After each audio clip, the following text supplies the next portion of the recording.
Hello అండి. అస్సలాముఅలైకుం, నమస్తే, good morning. నాకు ఈవినింగ్ వాక్ వచ్చాను. సో వ్లాగ్ ఇక్కడ నుంచి స్టార్ట్ చేస్తున్నాను. Thank you so much. చాలామంది కామెంట్స్ పెట్టారు లాస్ట్ వ్లాగ్ చూసేసి. అండ్ ఇప్పుడు వచ్చేసి నేను మళ్ళీ గివప్ చేయకుండా కంటిన్యూ చేస్తున్నాను వాక్ని. ఇవాళ కూడా కొద్దిగా అర్లీగానే వచ్చాను. వాక్ చేసిన తర్వాత ఇంటికి వెళ్ళి పని చేసుకుందాము. ప్రతి వీడియోలో వెయిట్ లాస్ గురించి చెప్తున్నా అనుకోకండి, బట్ ప్రతి వీడియో కూడా something related to women and hormones అయితే డెఫినెట్గా ఉంటుంది. బికాస్ నేను కూడా ఈ మధ్య మా ఫ్రెండ్స్ని మీట్ అవ్వడం కానీ, బయట ఎక్కడైనా ఎవరైనా విమెన్ని మీట్ అయినప్పుడు ఐ సీ దట్ చాలామందికి ఇష్యూస్ ఉన్నాయి. చాలామందికి ఏంటి, అందరికీ ఇష్యూస్ ఉన్నాయి. ఒకళ్ళకి ఒక ఇష్యూ అయితే ఇంకొకళ్ళకి ఇంకో issue, but somehow every one is suffering. So అందుకనే కొంచెం ఈ టాపిక్ మీద మాట్లాడుకుంటూ నా జర్నీ చూపించాలి అనేసి ప్రతి బ్లాగ్లో కూడా ఆ టాపిక్ డెఫినెట్గా ఉండేలా చూసుకుంటాను. సో ఎస్, నా యాంటీ ఇన్ఫ్లమేటరీ డ్రింక్ ఉంది కదా, అది వాళ్ళ నుంచి స్టార్ట్ చేశాను. పర్లేదు, ఓకే, బాగుంది, తాగడానికి అయితే టేస్టీగా ఉంది, నో ఇష్యూస్. ఇప్పుడైతే వాక్ చేస్తున్నాను. ఇంటికి వెళ్ళిన తర్వాత ఒక పెద్ద పని ఉంది, అది కూడా చూపిస్తాను. లాస్ట్ బ్లాగ్లో చెప్పా కదా, నేను వాక్ చేస్తున్నాను, జిమ్ చేస్తున్నాను అనగానే నాకు దిష్టి తగులుతుంది అనేసి కొన్ని కామెంట్స్ వచ్చాయండి. దిష్టి అనేది ఉంటుంది అనేసి. అంటే నేనేమి, అంటే ఇంకా అసలు అలా మెడిటేషన్ మోడ్లో ఉంటాను అని కాదు. నేను కూడా వేరే వాళ్ళని చూసి ఒక్కోసారి జెలస్ ఫీల్ అవుతుంటా. కానీ దిష్టి పెట్టడం అన్నట్లు కాకుండా వాళ్ళని చూసి ఇన్స్పిరేషన్ తీసుకుంటా అనమాట. ఎవరైనా బాగా రెగ్యులర్గా ఎక్సర్సైజ్ చేస్తున్నారు, మంచి డైట్ మెయింటైన్ చేస్తున్నారు, లేదా ఏదైనా అచీవ్ చేశారు అంటే దాన్ని ఇన్స్పిరేషన్గా తీసుకొని నేను కూడా అచీవ్ చేయాలి అనుకుంటా అనమాట. సో వాక్ చేసి ఇంటికి వచ్చిన తర్వాత నా డిన్నర్ కోసం జొన్న పిండితో తపాల చెక్క చేస్తున్నాను. లాస్ట్ టైం మీరు అడిగారు కదా రెసిపీ చూపించమని. Very easy, very simple recipe చూపిస్తాను. ఫస్ట్ వచ్చేసి ఒక 3 to 4 గరిటెలతో జొన్నపిండి తీసుకున్నాను. దాంట్లో ఉప్పు, కొన్ని వేయించిన పల్లీలు తీసుకుంటున్నాను. మధ్యలో క్రంచ్ వస్తే బాగుంటుంది. అండ్ పచ్చిమిర్చిది పేస్ట్ చేసి ఉంచుతా అండి నేను ఎప్పుడు కూడా, మీల్ ప్రెప్లో భాగంగా చట్నీలకి పచ్చళ్ళకి ఈజీగా ఉంటుంది. సో అదొక స్పూన్ తీసుకున్నాను. ఈ డ్రై ఇంగ్రీడియంట్స్ అన్నీ కలిపేసిన తర్వాత ఆనియన్స్ అండ్ పచ్చిమిర్చి నేను మార్నింగ్ పోహాలోకి ఇలా కట్ చేసి ఉంచా, అవే కొన్ని మిగిలిపోయాయి, అవే దీంట్లో వాడుతున్నాను. ఆనియన్స్, పచ్చిమిర్చి, కొత్తిమీర సన్నగా కట్ అయి ఉన్నాయన్నమాట. ఎక్కువ ఆనియన్స్ వేసుకోండి, అప్పుడు తపాలా చెక్క గట్టిగా రాకుండా ఉంటుందన్నమాట. సో బేసిక్గా నాకు జొన్న రొట్టె చేయడం రాదు, అంత సన్నగా రాదు. ఒక్కొక్కసారి కుదురుతుంది, ఒక్కోసారి కుదరదు, చాలా టైం టేకింగ్. సో ఈ మధ్య నేను ఇలా చేస్తున్నాను అనమాట. సో దీంట్లో మీరు సొరకాయ కూడా తురిమేసి వేసుకోవచ్చు, దానివల్ల సాఫ్ట్గా వస్తుంది, ఫైబర్ కూడా యాడ్ అవుతుంది. సో నేను ఎప్పుడైనా క్లాసిక్ రెసిపీసే చూపిస్తానండి. ఎక్కువ వాటర్ యాడ్ చేసుకోండి, సింపుల్గా ఆనియన్స్ ఎక్కువ వేసుకొని పచ్చిమిర్చి అండ్ నేను చూపించినట్లు పల్లీలు ఇవి వేసేసుకొని మంచిగా లూజ్గా చేసుకోండి. పిండి ఎక్కువ గట్టిగా చేసుకోవద్దు. పిండి ఎంత లూజ్గా ఉండి ఆనియన్స్ ఎంత ఎక్కువ ఉంటే అలా మనకి జొన్న రొట్టెలాగా సన్నగా సాఫ్ట్గా వస్తుంది అనమాట తపాల చెక్క. సో మనం ఈవినింగ్ టీ టైంలో చేసుకుంటేనేమో కొంచెం గట్టిగా చేసుకోవాలి, క్రిస్పీగా ఉంటుంది. ఇలా డిన్నర్కి మనం కర్రీతో తినడానికి చేసుకుంటేనేమో ఇలా బాగా పల్చగా చేసుకోవాలన్నమాట. అలానే పిండి లూజ్గా కలుపుకోవాలి. అండ్ నాన్ స్టిక్ ప్యాన్ మీద చేయండి, దానివల్ల బాగా వస్తుంది. ఎక్కువ ఆయిల్ కూడా పట్టట్లేదు, చాలా తక్కువ ఆయిల్ వేసా నేను. సో ఇలా నాన్ స్టిక్ ప్యాన్కి పెట్టేసి మూత పెట్టేసేయండి. అండ్ సిమ్ కంటే కొంచెం ఎక్కువ, మీడియం కంటే కొంచెం తక్కువ అలా పెట్టండి. అండ్ దీన్ని ఫ్లిప్ చేసేసుకోండి. యాక్చువల్గా ఇవాళ ఇంకొంచెం గట్టిగా అయింది, కానీ ఇంకా ఎక్కువ ఆనియన్స్ వేయండి, లేదా ఏమైనా వెజిటబుల్స్ తురిమేసి వేయండి, అప్పుడు ఇంకా పల్చగా నీట్గా వస్తుంది అనమాట. సో నేను ఈ మధ్య ఇలానే చేసుకుంటున్నానండి. జొన్న రొట్టె చేద్దాం అనుకుంటా, వేడి నీళ్ళతో పిండి కలిపి ఇంకా అదంతా పని ఎక్కువైతుందని ఇలా చేసుకుంటున్నా. ఇవాళ మధ్యాహ్నం వచ్చేసి నేను బెండకాయ పులుసు చేశాను. ఇలాంటి కర్రీస్ ఇలా జొన్న రొట్టెతో తింటే చాలా బాగుంటాయి. సో ఇది అచ్చం జొన్న రొట్టెలానే ఉంటుంది, ఇన్ఫ్యాక్ట్ ఇంకా టేస్టీగా ఉంటుంది. నేను మీకు క్లాసిక్ మెథడ్ చూపించాను, మీరు దీంట్లో ఏమైనా యాడ్ చేసుకోండి. ఇంకా నేను ఎప్పుడైనా కానీ వంటలు సింపుల్గానే చేస్తాను, సింపుల్గానే చూపిస్తా. ఎందుకంటే ఫస్ట్ మనకి బేసిక్ రెసిపీ వచ్చి ఉండాలి, తర్వాత మనం దాంట్లో ఎన్నైనా చేంజెస్ చేసుకోవచ్చు. ఇంకా నైట్ పడుకునే ముందు నేను ఇది హెల్త్ డ్రింక్ ఒకటి చేస్తున్నాను. ఇది హెల్త్ పౌడర్ అని మొన్న మీల్ ప్రెప్లో చేసి ఉంచాను. దీన్ని వాటర్లో 1 స్పూన్ వేస్తాను అంతే. జస్ట్ బాయిల్కి రాగానే కొంచెం స్ట్రెయిన్ చేసేసి తాగేస్తామన్నమాట. నైట్ బిగ్ బాస్ చూసుకుంటూ డెఫినెట్గా నేను ఈ డ్రింక్ చేస్తాను. దీనివల్ల బ్లోటింగ్ అనేది బాగా తగ్గుతుంది. దాంట్లో ఏమేమి ఉన్నాయంటే జీలకర్ర, వాము అండ్ సోంపు ఇవి ఉన్నాయి. అండ్ పడుకునే ముందు రేపు మార్నింగ్ నేను మిల్లెట్ పొంగల్ చేద్దాం అనుకుంటున్నా. అందుకనే హాఫ్ కప్ మిల్లెట్స్, కొర్రలు, హాఫ్ కప్ పెసరపప్పు కలిపి నానబెట్టేస్తున్నాను. 8 అవర్స్ నానితే మిల్లెట్స్ మంచిగా డైజెస్ట్ అవుతాయి.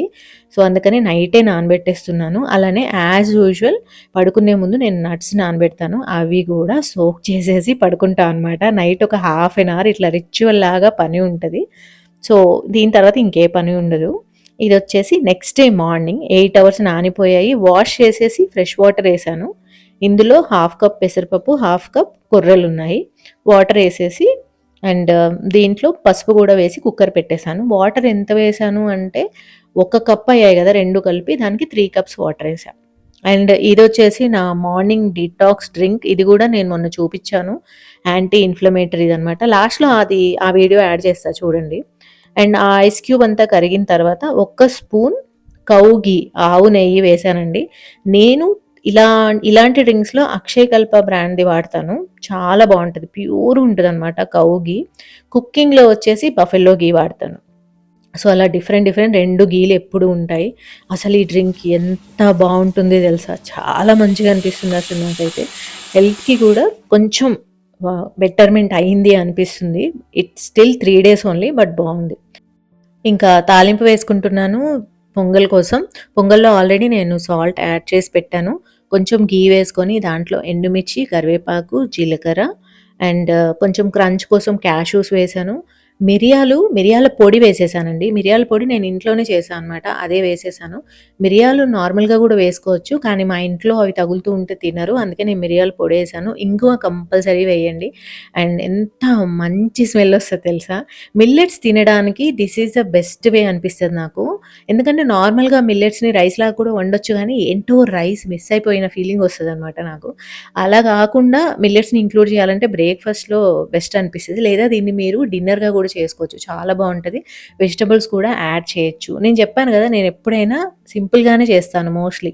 మీకసలు ఒక వంట వచ్చిందనుకోండి, దాన్ని మీరు ఇంకా ఎలాగైనా మోడిఫై చేసుకోవచ్చు. కావాలంటే దీంట్లో మీరు స్టార్టింగ్‌లోనే ఉడికేటప్పుడే వెజిటబుల్స్ కూడా వేసుకోవచ్చనమాట. That's up to you. So, ఇది నేను బ్రేక్‌ఫాస్ట్‌లో చేశా కాబట్టి ఇలా చేశాను. నేను బయట షాపింగ్ షూట్స్ చేయడానికి వెళ్ళినప్పుడు నాకు ఆ డే చాలా హెక్టిక్‌గా ఉంటదనమాట. లంచ్ ఎప్పుడు చేస్తానో కూడా తెలీదు. అలాంటి టైంలో ఇలా టేస్టీగా మంచి ఫిల్లింగ్‌గా ఉండే బ్రేక్‌ఫాస్ట్ చేసేసి వెళ్తాను. అప్పుడు నాకు డే అంతా గూడా ఎనర్జీ బావుంటది. అనుకోకుండా ఇవాల్టి వీడియోలో చాలా రెసిపీస్ చూపిచ్చేసా గదా! నా మీల్ ప్రెప్ వీడియో లాస్ట్‌లో లింక్ చేస్తాను. తప్పకుండా చూడండి. అది చూస్తే మీకు ఐడియా వచ్చేస్తది. నేను ఎన్ని పనులు చేసినా గానీ, నా వంటకి ఎలాంటి ప్రాబ్లమ్ లేకుండా ఈజీగా అయిపోవడానికి రీజన్ ఏంటి అంటే, నేను అన్నీ రెడీ పెట్టుకుంటా అనమాట. దానివల్ల ఎలాంటి ఇష్యూస్ లేకుండా ఎంత పెద్ద వంటయినా సరే చాలా ఈజీగా అయిపోతది. ప్యాంట్రీ యూనిట్ క్లీన్ చేయాలని ఎప్పటినుంచో అనుకుంటా ఉన్నా అసలు కుదరట్లేదు. ఇవాళ మెయిడొచ్చే ముందు ఒక హాఫ్ అన్ అవర్ టైమ్ ఉంది. చకచకా క్లీన్ చేద్దాము అనేసి ఇప్పుడు ఆ పని పెట్టుకున్నాను. దీన్ని నేను చాలా ప్రెషియస్‌గా చూసుకుంటానండి. మా కిచెన్‌లో చూడ్డానికి యాక్చువల్‌గా చాలా పెద్దగుంటది కిచెన్ కానీ, లోపల ఎక్కువ డ్రావర్స్ ఉండవనమాట. So, most of my items ఇక్కడే పెట్టుకుంటాను. ఎవ్రీ డే నాకు దీంతో పనుంటది. అయితే ఒక్కోసారి హడావుడిలో ఒక చోట పెట్టాల్సిన వస్తువు ఇంకో చోట పెట్టేస్తూ ఉంటాను. చూడ్డానికి కూడా బాలేదనమాట. ఆర్గనైజ్డ్‌గా లేదు. అందుకే ఇవాళ క్లీన్ చేస్తున్నా. సో, నా దగ్గరొచ్చేసి సావ్లాన్ వైప్స్ ఉన్నాయండి. వాటిని నేనసలు బాగా వాడతా అనమాట. ఎవ్రీడే డస్టింగ్ ప్లేస్‌లో గూడా నేను ఆ ఒక్క టిష్యూ తీసేసుకొని మొత్తం సర్ఫేసెస్ అన్నీ క్లీన్ చేస్తా ఉంటాను. సో, అదే వైప్‌తో ఇప్పుడు క్లీన్ చేసేస్తున్నాను. సో, అవేంటంటే మీకు వుడ్‌కి ఓకే. అండ్ ఆల్సో గ్లాస్‌కి గూడా అవి ఓకే అనమాట. అసలు మరకలు పడవు. ఇదే అది. అయిపోయింది యాక్చువల్‌గా. మళ్ళీ ఇవాళే కొత్తది తెప్పిచ్చా. సో, చాలా యూజ్ అవుతాయండి ఇవి. ఎందుకంటే డిసిన్ఫెక్టెంట్ వైప్స్, యాంటీ బ్యాక్టీరియల్ కూడాను. సో, ఒక్క వైప్ తీసుకొని గ్లాస్ అంతా కూడా క్లీన్ చేశా అనమాట. బయట సర్ఫేస్ క్లీన్ చేయడానికి కూడా ఇదే ఈ షెల్ఫ్‌ది. వైట్ డోర్స్ ఉన్నాయి గదా! అది కూడా దీంతోనే క్లీన్ చేస్తాను. ఈ షెల్ఫ్ వచ్చేసి నేను ఐకియాలో 14,000కి తీసుకున్నా. యాక్చువల్‌గా ఇది బుక్ కేస్ అనమాట. బిల్లీ బుక్ కేస్ దీని పేరు. యాక్చువల్‌గా బుక్ షెల్ఫ్. కానీ నాకు కిచెన్‌లో ఎక్స్‌ట్రా స్టోరేజ్ కావాలి అని చూస్తుంటే నాకిది ఓకే. ఇది బావుందనిపిచ్చింది. బుక్స్‌కి ఆల్రెడీ నా దగ్గర వేరేదుంది. అందుకే నేను దీన్ని కిచెన్‌లో యూజ్ చేస్తూ ఉన్నాను. సో, నా దగ్గర ఎక్కువ డిన్నర్ సెట్స్ లేవు. నేను తీసేసాను. ఏవైతే యూజ్ చేస్తానో అవే ఉంటాయన్నమాట. ఒకే ఒక డిన్నర్ సెట్ ఉంటది. సో, నాకేంటంటే చిన్న చిన్న మసాలాలు పెట్టుకోవడానికి అండ్ ఇలా ఒకటే ఒక డిన్నర్ సెట్ ఉందన్నా కదా, అది పెట్టుకోవడానికి స్పేస్ కావాలని దీంట్లో పెట్టుకుంటున్నాను. అండ్ ఈ డిన్నర్ సెట్ వచ్చేసి పైన గ్లాస్ షెల్ఫ్ మీద ఉండేది. ఇది ఎక్కడ బరువు అయిపోయి ఆ గ్లాస్ షెల్ఫ్ విరిగిపోద్దో అని కొంచెం భయం ఉందనమాట. అందుకే కింద వుడెన్ షెల్ఫ్ మీద పెడుతున్నా దీన్ని. ఇది నా పెళ్ళికి మా సిస్టర్ ఇచ్చింది. సో ఇప్పటివరకు కూడా అసలు పాడవలేదు అండ్ ట్రెండ్‌లో ఉందనమాట ఇప్పటివరకు కూడా. ఆ కలర్ కానీ, ఆ మోడల్ కానీ. సో, కొద్దిసేపు ఆలోచిస్తా ఉన్నా నేను. దేన్ని పైన పెట్టాలి? దేన్ని కింద పెట్టాలి? అలా కొంచెం అందంగా కనబడాలి అన్న ఉద్దేశ్యంతో. అండ్ ఆల్సో ఈ బుక్ కేస్ వచ్చేసి నేనెప్పుడు తీసుకున్నా తెలుసా? ఆల్మోస్ట్ 3-4 ఇయర్స్ అయింది. ఇప్పటి వరకి గూడా ఎలాంటి ఇష్యూ రాలేదు. దీనికి తడి తగిలినా గానీ. ఎందుకు చెప్తున్నానంటే, ఐకియాలో నేను ఎప్పుడైనా ఏమైనా వస్తువులు చూపించినప్పుడు అవి బాగోవు కదా ఐకియాలో అంటూ ఉంటారు. బట్ ఇది నేను వాడుతున్నా కాబట్టి, ఎలాంటి ఇష్యూ లేదు కాబట్టే నేను మీకు రికమెండ్ చేస్తా అనమాట. So, that's what I wanted to say. ఎందుకంటే రోజు దీని కింద నుంచి మా మెయిడ్ మాప్ పెడుతుంది అండ్ అప్పుడప్పుడు వాటర్ గూడా పడుతుంటాయి. సో, ఎట్లాంటి ఇష్యూస్ రాలేదు. ఈవెన్ డోర్స్‌లో కూడా ఎలాంటి ఇష్యూస్ లేవు. సో, ఇంకా గ్లాసెస్ ఒక సైడ్, మసాలాలన్నీ ఒక సైడ్ ఆ టైప్‌లో పెడుతూ ఉన్నానండి నీట్‌గా. నా మిక్సీ జార్స్ అండ్ వాటి లిడ్స్ కూడా ఇక్కడే పెట్టుకుంటా అనమాట. ఎందుకంటే నా దగ్గర 2 మిక్సీలున్నాయి. సో, జార్స్ ఎక్కువుంటాయి. అలానే కట్టర్స్ కూడా వెజిటబుల్ కట్టర్స్ కూడా 2 ఉన్నాయి. ఒకటి మాన్యువల్‌ది, ఒకటి ఎలక్ట్రిక్‌ది. సో, అలా అవన్నీ ఎక్కువున్నాయి అండ్ ఎవ్రీడే నేను వాడుతూ ఉంటా అనమాట వాటిని. సో, నేను ఎక్కువగా వంటలు చేస్తూ ఉంటాను కాబట్టి నాకు హ్యాండీగా ఉండాలి అవన్నీ. బరువైనయన్నీ గూడా కింద పెట్టుకున్నాను. సో, ఒక్కసారి చూపిచ్చేస్తా చూడండి. పైన అన్నీ గూడా కొంచెం రేర్‌లీ యూజ్డ్ అనమాట. సో, ఈ పెద్ద పెద్ద కప్స్ ఇవన్నీ గూడా మా అబ్బాయి చిన్నప్పుడు మిల్క్ తాగేవి. సో, అందుకని అవి ఇంకా పైన పెట్టేశాను. ఇవి సూప్ కప్స్. సూప్ కప్స్ వెనకాల పెట్టేశాను. ఎవ్రీడే ఏమీ అవసరం ఉండదు. సో, ఇంకా గ్లాసెస్ అండ్ కప్స్ అన్నీ గూడా ఒక చోట పెడతాను. ఇవి నాకు ఎవ్రీడే యూజ్ అవుతాయన్నమాట. సో, వేటినైతే నేను టచ్ చేస్తానో అవన్నీ ఒకే చోట. ఏవైతే రేర్‌లీ యూజ్‌డో అవన్నీ ఒక చోట అలా. ఇంకా ఇవొచ్చేసి అన్ని మసాలాలు. గరం మసాలా, కసూరి మేతి ఇవి కూడా మరీ అంత రోజేం వాడను. కానీ అవన్నీ ఒకే చోట పెడతాను నీట్‌గా కనిపిస్తాయి అని. ఈ షెల్ఫ్ మళ్ళీ నేను ఎవ్రీడే యాక్సెస్ చేస్తాను. సో, అవి ఇంగువ అండ్ కారం అవన్నీ ఇక్కడ పెట్టుకుంటా. నాకేంటంటే స్టవ్ పక్కన ఎక్కువ స్పేస్ లేదనమాట. అందుకే నేను ఇందులో పెట్టుకుంటాను. అండ్ ఇక్కడొచ్చేసి ఉప్పు, చింతపండు ఇవుంటాయి. ఇది గ్లాస్ షెల్ఫ్ మీద బరువయిద్దని దీన్ని వుడెన్ షెల్ఫ్ మీద పెడతాను. కిందొచ్చేసి వుడెన్ షెల్ఫ్ మీద నా దగ్గర కొన్ని అవున్నాయి గ్లాస్‌వి ఐకియాలో కొన్న బాక్సెస్ అనమాట. అవి పెడతాను. అండ్ ఇవొచ్చేసి ఎవ్రీడే యూజ్ చేసేవండి. ప్రతిరోజు వాడతాం మేము. అండ్ ఇటు సైడ్ వచ్చేసి ఇంకా బాక్సెస్ పెట్టాలి. ఇవొచ్చేసి బాక్సెస్ లిడ్స్ అనమాట. బాక్సెస్ అండ్ కొన్ని కప్స్ అవన్నీ కూడా ఇప్పుడు డిష్ వాషర్‌లో ఉన్నాయి. అవన్నీ తీస్తే నాకు ఈ షెల్ఫ్ అంతా నిండిపోతదనమాట. బట్ నేను చూపిస్తున్నాను ఎలా ఇప్పుడు క్లీన్‌గా అయిపోయింది అనేసి. ఏమాత్రం మరకలు లేవు. నీట్‌గా ఉంది. సో, ఈ పని నేను అట్‌లీస్ట్ 15 డేస్‌కి ఒకసారి చేద్దాం అనుకుంటా. కానీ కుదరదు. డిలే అవుతూ ఉంటది. అండ్ ఇంకా ఆఫీస్‌కెళ్దామని రెడీ అయ్యి వచ్చాను. అయితే ఒకటి చూపించాలి మీకు. నా కోసం నేనొకటి చేపిచ్చుకున్నాను. సో, ఇదేంటి అంటే నా ఫోటోని నేను యాక్రిలిక్ ప్రింట్ చేయించుకున్నానండి. ఇదొచ్చేసి నేను పిక్సెల్ టు ప్రింట్ బ్రాండ్ నుంచి చేపిచ్చాను. నా మోస్ట్ ఫేవరెట్ ఫోటో అనమాట. సో, నా బ్రెయిన్‌లో ఒక ఐడియా ఉంది. ఒక వాల్‌ని నేను ఫోటో వాల్ కింద చేద్దాం అనుకుంటున్నా. సో, ఫస్ట్ నా ఫోటోనే చేపిచ్చుకున్నాను. మోస్ట్ ఫేవరెట్ అనమాట. ఇలాంటివి చూస్తే ఏంటంటే కొంచెం మోటివేషన్ వస్తది లైఫ్‌లో. ఓకే. నేను ఇంకా మంచిగా గ్రో అవ్వాలి, లైఫ్‌ని ఎంజాయ్ చేయాలి అన్న మోటివేషన్ వస్తది. అండ్ ఇలానే ఎందుకు ప్రింట్ తీయించాను అంటే వెనకాలొచ్చేసి ఇలా స్టిక్ చేసేలాగా ఉంటదండి. సో, ప్రతిసారి గూడా మనం ఏదైనా ఒక ఫోటో పెట్టాలి అంటే, మేకులు కొట్టాలంటే మన వాల్స్ పాడవుతాయి. సో, ఇలా స్టిక్ చేసేలా ఉంటది. అండ్ సూపర్ స్ట్రాంగ్‌గా గూడా ఉంటది.